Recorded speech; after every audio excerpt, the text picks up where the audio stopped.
Hi guys, it's Andrew again. So this is perhaps the silliest name for a course there's ever been, or at least I've ever created. I call it IOB, and what that stands for is Investor, Objection, Boomerang. See, I told you it was a bit silly. So what's it all about? Well, one of the challenges of going through the investor fundraising process is how to handle the objections. Okay?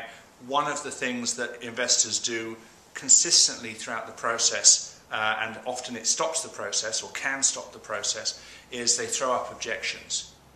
And knowing how to deal with those objections, knowing how to interpret them, knowing how to turn an objection into a positive is a tough thing to do.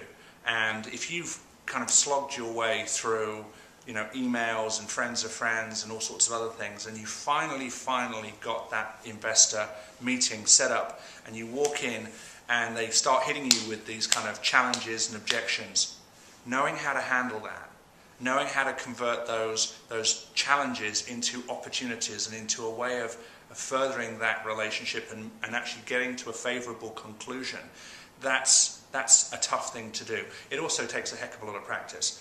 So what you don't want to do, unfortunately, is go through the process of identifying 10 different investors and burning your way through 3, 4, 5 while you're learning how to deal with investor meetings and investor objections. So that's what this particular course is all about.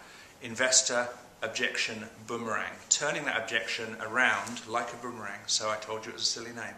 Turning that investor objection around and turning it around into something that's actually a positive, something that you can work with the investor and ultimately move them through that process more successfully. That's it. That's what the course is all about. Investor, Objection, Boomerang. Maybe it's not something you'll forget quickly. So if you do decide to take the course, thank you. And if you could do me a favour and write some form of review or testimony or whatever it might be, and let people know whether or not it's been helpful to you. Okay? Thanks very much.